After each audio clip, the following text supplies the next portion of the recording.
Roadside Sanctuary The Inexplicable Excrement Chronicles Director's Cut. This is a work of fiction by DeepSeek based on actual reports and experiences.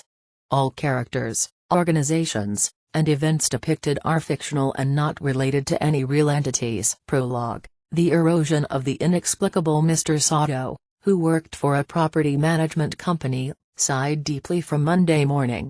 There it was again, the landing of a 30-year-old apartment building in Tokyo. Human excrement, deliberately placed as if with intent. Third time this month. The cleaning contractor grimaced. The previous week, a resident reported seeing what looked like Chinese tourists going up the stairs. The landlord wanted to report it to the police, but a member of the building's management committee stopped him. Making a fuss about tourists is problematic.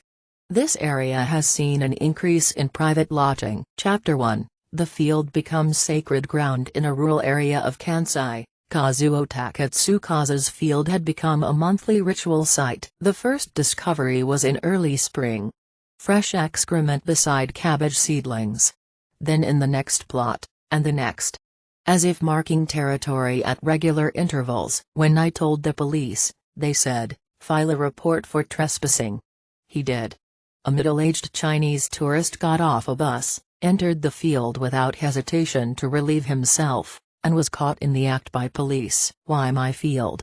Through an interpreter, the man shrugged. It was an emergency. No one was here. After several months of peace, a different person appeared. A young woman. Chapter 2. Dawn. In the parking lot in the Yokohama residential area, Yamamoto's home parking lot was a sanctuary protecting his beloved car. One morning, a foreign object was discovered there. Security camera footage showed a group getting off a tourist bus late at night. One man went to the corner of the parking lot and stood for several minutes. The bus kept its engine running the whole time. Yamamoto tried to file a police report. A neighbor stopped him. Chinese tourist issues are taboo. The city's tourism department won't stay quiet. Chapter 3. The intersection. Alter Shibuya Scramble Crossing. The very center of the world's busiest pedestrian intersection. 3 p.m. The signal turned red, and the flow of people stopped. In that moment of silence, a woman in her early 20s began to move. Trendy Korean-style makeup, what looked like an expensive smartphone, latest model wireless earbuds. She took a silver thermal sheet from her bag, lightweight camping mat, and spread it over the white road paint. 35 seconds until the signal turned green. As if having calculated the time precisely, she relieved herself, quickly folded the sheet, and disappeared into the crowd. Chapter 4. The inexplicable. Before the police box. Not by the roadside, but right in the middle of an intersection. Do they want to be seen? At the Shibuya police station investigation meeting, a psychology consultant professor explained. Probably the opposite. They likely chose that spot precisely because they didn't want to be seen by anyone. The center of an intersection is where everyone passes through but no one stays. The risk of being witnessed one-on-one is lowest. Officer Suzuki experienced his first day dealing with that. 10 meters from the police box. A woman in her early 20s in denim shorts squatted down. As he approached, Suzuki slipped. Liquid that hadn't been fully cleaned splattered onto his uniform hem. "Ah!" The woman bowed her head repeatedly, saying "I'm sorry," but her expression showed none of the recognition of serious contamination that Suzuki felt. Chapter 5. The Internet's screams and mantra. Back at the station, washing his uniform, Suzuki received a message from a friend on his phone. A shared anonymous forum post. "Oh, disgraceful. No intelligence or education. They make loud noises, and when things don't go their way, they throw tantrums like toddlers, flailing about. I can't believe they're the same species." Feel sorry for the police.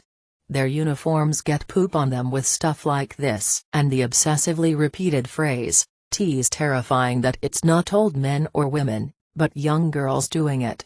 Don't they have any sense of shame?" The same text 5, 6, 7 times. Like an incantation. Officer Kimura muttered. It's like a sutra. A mantra of terror. Repeating it to curse reality, to deny reality. Chapter 6. The bizarre world of commercial facilities in a Shinjuku department store men's restroom. A Japanese man in his 60s was at a urinal when he heard laughter behind him. Turning around, he saw 5 elderly women who appeared to be Chinese, standing and discussing the urinals. One took out her smartphone and started taking photos. When the restroom cleaner rushed over, the women had already moved to the next urinal. The cleaner shouted something in Chinese. The women finally realized they were in the men's room and hurried out. Chapter 7. Emergency dating equipment or dates with Chinese women. Plastic bags, wet wipes, water bottles are essential. An added comment. Fukuoka Sapporo. Quite young women, a couple on a date in Shibuya. The man's bag was strangely bulging. When the woman suddenly whispered something with an anxious face, the man hurriedly opened his bag and took out plastic bags and a pack of wet wipes. Living countermeasures, veteran officer Nomura signaled with his eyes. Not a laughing matter. Chapter 8. The abyss of hygiene concepts. Don't these guys wipe after pooping on the street? At the countermeasures headquarters, a hygiene specialist explained. In some regions, washing with water is the mainstream practice. The very concept of wiping with paper isn't widespread. Societies where public restrooms are assumed to always have toilet paper have fundamentally different hygiene concepts. A report came from a rural farmer. I saw someone washing their hands in an irrigation ditch. Right after the tact, so clearly that was cleaning. If you have water and hands, you don't need paper. You don't even need toilets. That's part of their common sense. Chapter 9. The inexplicable name terrorist. Literally it's harassment or something, right? There are toilets everywhere if you just go into nearby stores, but deliberately doing it near a police box. They're poop terrorists. 3 days later, 3 p.m. 15 meters from the police box, a man who looked like a businessman in his 40s took newspaper from his bag and spread it on the street without hesitation. Interrogation at the station. Terrorist intent? When the interpreter translated the question, genuine confusion appeared on the man's face. Terror? Why? It's just a physiological function. Chapter 10. Sweden's sneer documentary circulated at the station. Swedish National Broadcasting's Chinese tourist manners improvement campaign from several years ago. The content was direct warnings. When abroad, don't relieve yourself on the street. Toilets may charge money, but always use them. Respect local customs, the station chief sighed. Even Sweden had to warn at a national level. In the footage, a Swedish reporter says, "See? Our broadcast content for Chinese tourists was right, wasn't it?" It sounded like a kind of sneer. Chapter 11. The geography of shame. A cultural anthropology professor explained. Japanese shame is horizontal. Shame before society's eyes. How one appears to others. But their shame might be vertical. Vertical? Yes. Shame before ancestors or gods. Shame about bringing impurities into the home. There are cultures more concerned with the eyes of gods than the eyes of people. The center of an intersection might be a place abandoned even by the gods. Neutral territory belonging to no one. If so, the thinking that it's fine to defile it. Chapter 12. Taiwan's invisible wall. At a countermeasures meeting, one staff member raised a question. Why are there 0 reports from Taiwanese tourists? The room fell silent. Guide Mr. Lee answered. Taiwan evolved differently from us. They've completely accepted toilet civilization. So it can change with education and environment? Yes. We want to change too. But the old teachings are deeply ingrained. Chapter 13. The Eternal Divide. A new sign stood before Takatsukaza's field. This is not a toilet. We respect your homeland's customs, but please follow Japanese rules here. There's a toilet for you 100 meters ahead. For you. Takatsukaza smiled bitterly. How much will this get through? Before Shibuya's free toilet, the young woman who once relieved herself on the street was teaching an elderly woman. Auntie, here. It's free, and instructions are written. If you do it on the street, Japanese people will really hate you. Chapter 14. Inhabitants of Parallel Worlds. The arrested woman was surprisingly ordinary, an office worker. A Chinese international student working at a Japanese company in Tokyo. Why the intersection? I thought it was the safest place. Her Japanese was fluent. Back alleys are dangerous. But intersections have lots of people, so strange people don't approach easily. And no one sees me as an individual. Just part of the scenery. Shame? I have it. But she searched for words. Japanese shame and my shame don't seem to face the same direction. Epilogue. The inexplicable everyday. The station report stated, misdemeanor due to cultural background differences. Recommend enhanced education for tourists to prevent recurrence. Officer Tanabe thought. Those women have shame but don't show it in the way we expect. We decide they have no shame, but that's simply because we don't understand their side's shame. Two worlds intersect at the center of the intersection. But that point of contact only ever appears as the inexplicable. The signal changes, the flow of people moves. Within it, the next inexplicable lies hidden. Do they have shame or not? Are they human or not? That question disappears into the intersection's bustle, with no one to answer it. This is a work of fiction by DeepSeek based on actual reports and experiences. All characters, organizations, and events depicted are fictional and not related to any real entities.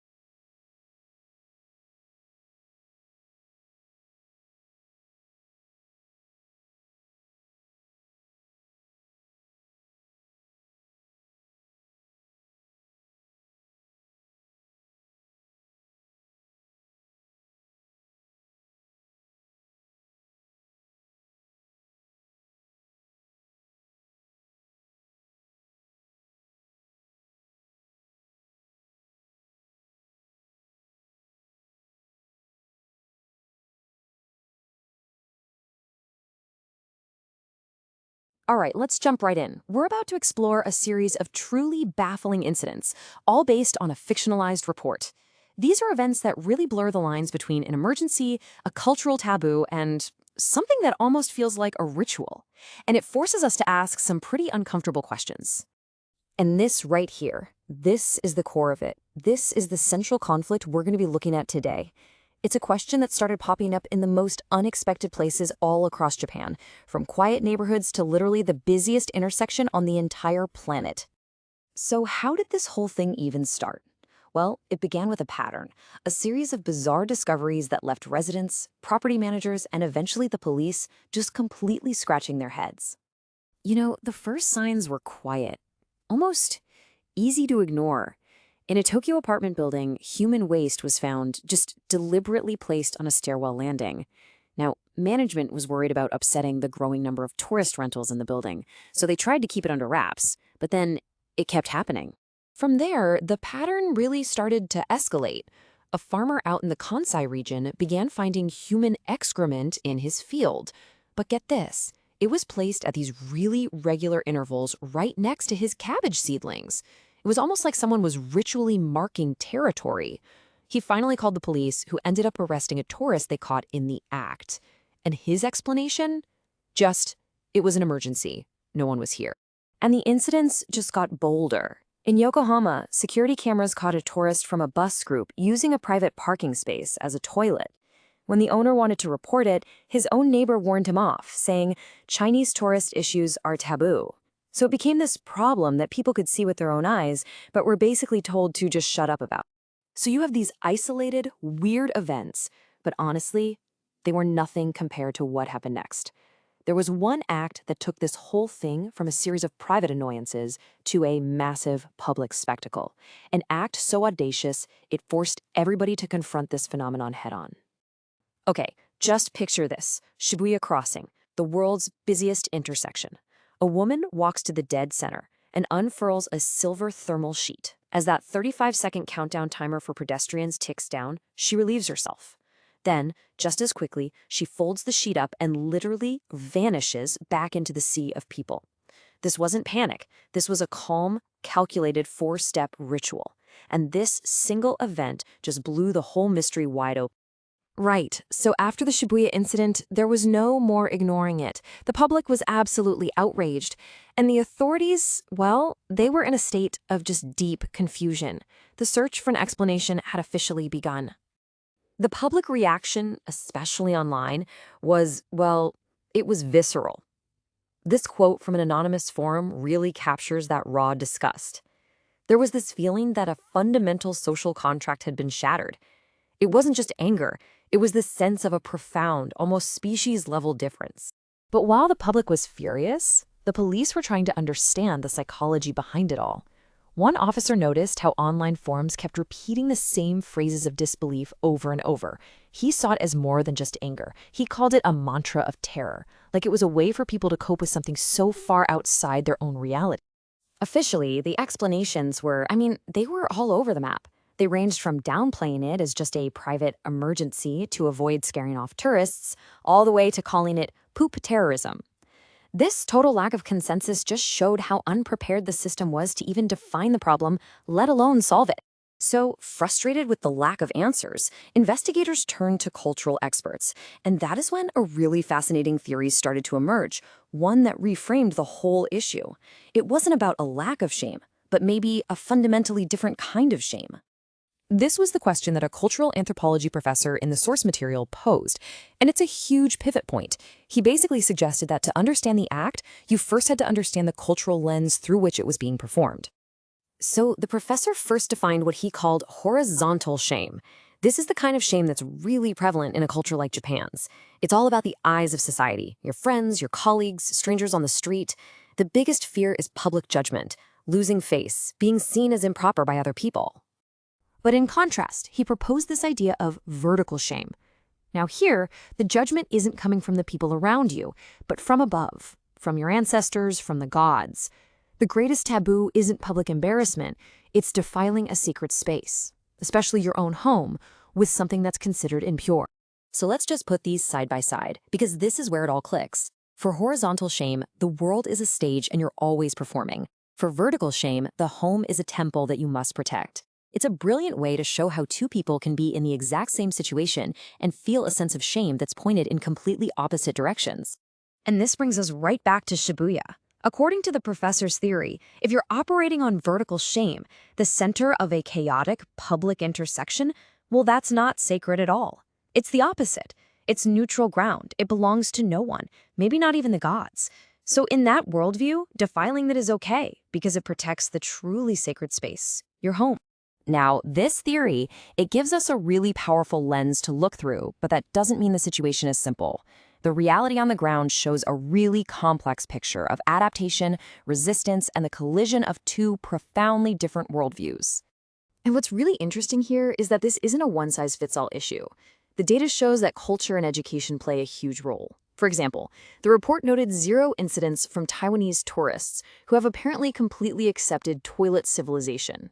You can contrast that with a place like Sweden, where the problem got so bad they had to launch a whole national media campaign directly warning tourists about it. And at a personal level, people are just adapting. The report tells this anecdote about living countermeasures, where a guy on a date is seen carrying plastic bags and wet wipes in his backpack, just in case of any sudden emergencies. It's this weird, almost comical sign of how everyday life is changing to deal with this new reality. But maybe the most powerful insight of all came from the woman they arrested for the Shibuya incident. During her interrogation, speaking fluent Japanese, she explained her logic. She said she chose the crossing because it was safe from attackers, a place where she was just part of the scenery. And then she said this, a perfect, poignant summary of the entire cultural divide. And at the end of the day, that's what this all leaves us with. This is about so much more than public hygiene. It's a story about two completely different maps of the world. Two different definitions of what is sacred and what is profane. And when those two maps are laid over the same physical space, like a street corner or a farmer's field, who gets to decide which one is right? Welcome to the Deep Dive. Today we are taking on a collection of sources with one of the most remarkable and, frankly, baffling titles we've ever come across. Roadside Sanctuary, The Inexplicable Excrement Chronicles. It really does sound like a pulp novel, doesn't it? But these sources, they document a serious and profoundly perplexing series of incidents all across Japan. Yeah. I mean, this is a story about a violent collision between these highly regulated local norms and the behavior of a certain segment of tourists. And the sources, they don't waste any time. They just drop you right in. They really do. It starts with this property manager, Mr. Sato, and he's cleaning up human waste on an apartment landing. And the source notes it wasn't random. It was, and I'm quoting here, deliberately placed as if with intent. And he's sighing, not just because of the mess, but because it's the third time this month. The third time. That resignation right there, that's the key. What's crucial is the local reaction. The management, they didn't report it to the police. No, they were afraid of a fuss about tourists. Exactly. They suppressed it. So you see this pattern established from the very beginning. This incomprehensible behavior was already being managed through silence, really, for economic reasons, not confrontation. And moving past that immediate, visceral reaction is difficult. But that's our mission today. These incidents, they move far beyond simple necessity. The locations chosen are so public, sometimes bizarrely precise. Right.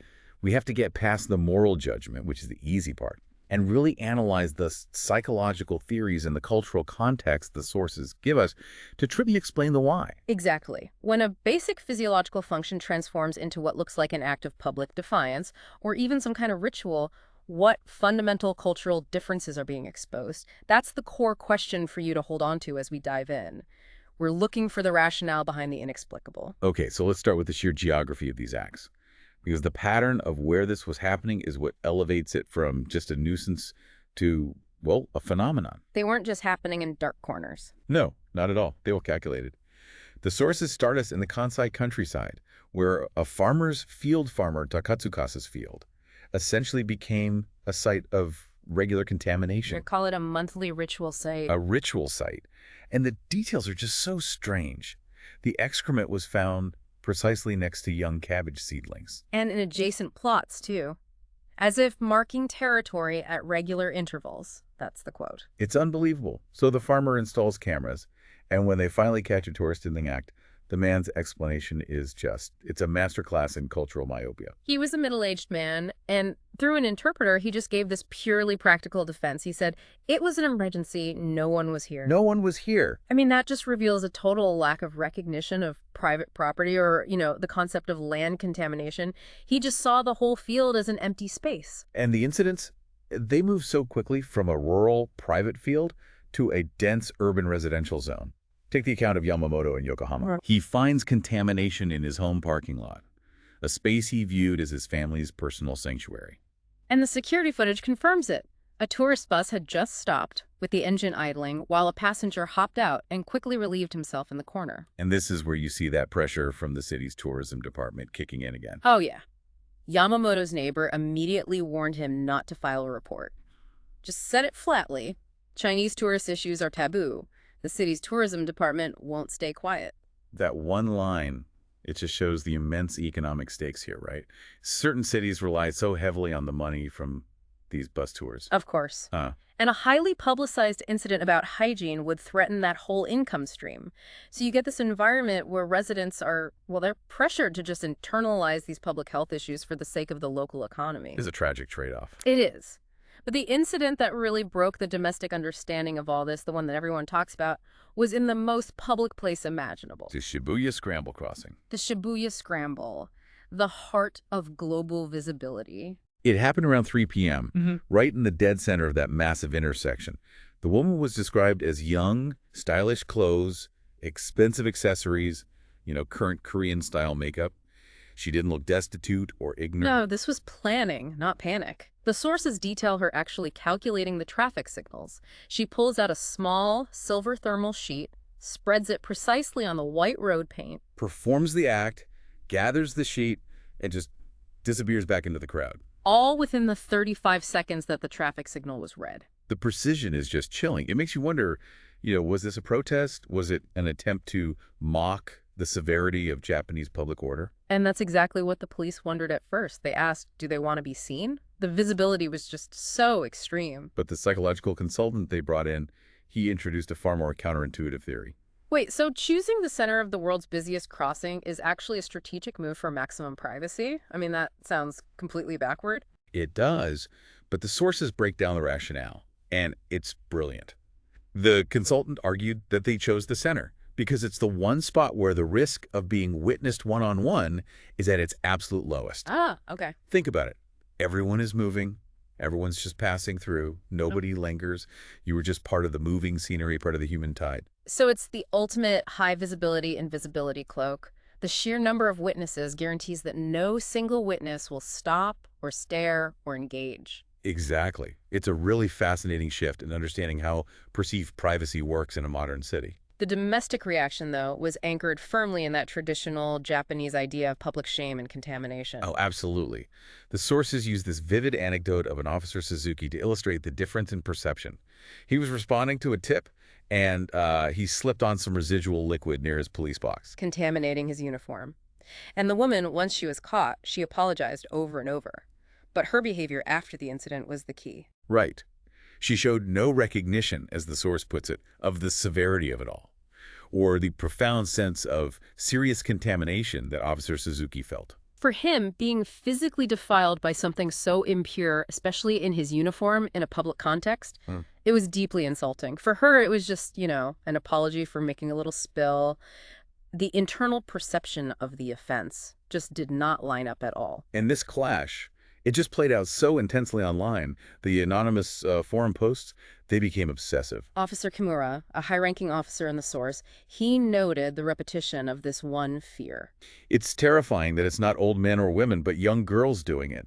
Don't they have any sense of shame? And that phrase was just repeated over and over and over. Kimura called it the mantra of terror. A mantra of terror. An obsessive phrase that was meant to, in his words, curse reality, to deny reality. The behavior was so utterly outside their cultural framework that they felt they had to just verbally beat it back into submission. And despite this profound outrage and these, frankly, ridiculous accusations like the poop terrorist label, Right. the sources confirm that the individuals themselves seemed completely disconnected from the public anger. That businessman arrested 3 days later, using a newspaper near the police box. He really highlights that point. When they asked him about terrorist intent, he just expressed genuine confusion. And his defense was what? Remarkably simple. He just said, terror. Why? It's just a physiological function. It completely bypasses the entire context of Japanese public space and order. Okay, this is where we need to dive into what the sources call the cultural abyss.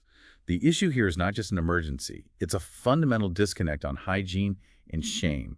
Let's start with the practical differences. A hygiene specialist analyzed the practice itself. They explained that in some of the regions these tourists were from, washing with water or using your hand is the historical and ongoing mainstream practice.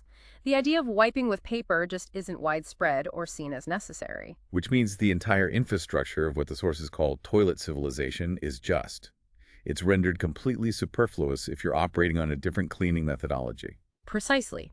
If your cleaning method involves water in your hands, you don't need paper, and you certainly don't need the complex sanitary system of a formal toilet. And they saw evidence of this. Yeah, this was confirmed by that rural report we talked about earlier. They saw someone washing their hands in an irrigation ditch right after the act, and they concluded clearly that was cleaning. The person was enacting their own definition of hygiene, even if it profoundly contaminated the Japanese environment. So their common sense just says, if you have water, you solve the problem. Exactly. Okay, now let's move to the most complex and I think the most critical part of the analysis in these chronicles. It's the cultural anthropology professor's theory on the orientation of shame. This is the linchpin. It connects everything from the parking lot to the Shibuya crossing. It's a challenging concept, but it's essential. The professor theorized that Japanese shame is primarily horizontal. Horizontal, meaning shame before society. It's all about maintaining public face, conformity, how you appear to the people around you. It's a societal contract. So if you're operating under horizontal shame, the most visible place is the most shameful place to do something like this. Correct. But the professor argued that the shame held by these tourists often tends to be vertical. Vertical. It's shame before ancestors or gods. It's the shame of bringing impurities or bad fortune into the home, into the direct domestic sphere. Wow. That completely changes the morality of the act. If your shame is vertical, your primary concern is just protecting your home territory. And does that mean they might actively seek out public places to avoid contaminating their own sphere of influence? The theory argues precisely that. If the moral breach happens vertically, at the level of the spiritual or the domestic, then the intersection, which belongs to no one, becomes neutral territory, A place abandoned even by the gods. making it ethically acceptable within their framework to defile it, because no vertical sacred boundary is being crossed. That completely reframes the Shibuya incident. It wasn't defiance. It was a kind of self-preservation guided by a totally different moral geometry. And this lack of a shared boundary about public or private space isn't just about this one issue. The sources cite this bizarre incident in a Shinjuku department store. Oh, the one with the 5 elderly women who went into the men's room together just to take pictures of the urinals? Yeah. It just highlights that the concept of a strictly gendered private space and what's okay to look at or photograph, it's not universal. And this problem, as the sources remind us, it's not new and it's not unique to Japan. This is a globally recognized point of cultural friction. Right. The sources note that years earlier, Swedish National Broadcasting actually had to run a Chinese tourist manners improvement campaign. Direct public service announcements warning visitors against this exact behavior. So it confirms this is a recognized international issue that stems from a deep cultural divergence. So if the divide is this deep, is any progress being made? The final sections of the sources, they do discuss attempts at countermeasures. And these attempts are where the source material finds a small glimmer of hope. In one of the government meetings, there was this profound silence in the room when a staffer asked a crucial question. Which was? Why are there 0 reports from Taiwanese tourists? The Taiwan exception. It's the proof of concept. The staffer noted that geographically, historically, the cultures share a lot of proximity. But a guide, a Mr. Lee, confirmed that Taiwan evolved differently. It accepted an integrated toilet civilization because of different environmental and political shifts. So it proves that education and environment can change behavior despite the deep historical roots of a practice. It can. And locally, people are coping with, well, gallows humor and adaptation. There was that anonymous post suggesting that emergency dating equipment, plastic bags, wet wipes, water bottles, is now essential for dates with young women. Which just shows that awareness of this behavioral risk is now part of the dating landscape. And you see Farmer Takatukasa's response. It's accommodation mixed with this deep weariness. The new sign on his field doesn't just say don't, it tries to educate and redirect. This is not a toilet. There's a toilet for you 100 meters ahead. It's basically an instruction manual for an opposing common sense. It is. But the ultimate twist comes back to the Shibuya woman. She wasn't an ignorant first-time visitor. No. The sources confirm she was fluent in Japanese. She was an international student who was also working as an office worker. She knew the rules. And yet, when they asked her why she chose that intersection, she didn't say it was an emergency. She went right back to that psychological theory. She said she chose it because it was the safest place. She felt that no one sees me as an individual, just part of the scenery. That statement is the practical validation of the whole vertical versus horizontal shame theory. By choosing the most public place, she eliminated the threat of individual confrontation, of individual recognition, and by doing that, she fulfilled her own definition of safety and non-shame. Her final quote just sums up the eternal frustrating divide for the investigators. She said, "Japanese shame and my shame don't seem to face the same direction." And the official station report summarized it all very clinically. This is a misdemeanor due to cultural background differences, which necessitates enhanced education for tourists. It sounds simple, but the analysis it took to get there was just dizzying. But it's Officer Tanabe, near the end of the source material, who provides the most poignant insight for us, for the listeners. He concluded that those women do have shame, but they don't show it in the way we expect. We decide they have no shame, but that's simply because we don't understand their side's shame. It's 2 parallel worlds, intersecting only at the point of the inexplicable act itself. And that leads us to our final provocative thought for you to consider. If a fundamental human concept like shame, which we all just assume is universal, can be oriented so differently, either vertically before God or horizontally before society, how many other cultural values are we totally misinterpreting? We rely on these assumptions about fixed points of human nature: honesty, trust, responsibility. But these sources suggest that maybe those concepts are entirely relative. Maybe they're subject to the invisible geography of tradition. If we can so profoundly misunderstand something as basic as bathroom etiquette, what catastrophic assumptions are we making about much bigger issues, like international negotiations or diplomacy, where the stakes are infinitely higher, but the underlying cultural geometries of trust and shame are just as relative? It's a question that just sort of disappears like that young woman into the bustling crowd of the Shibuya crossing.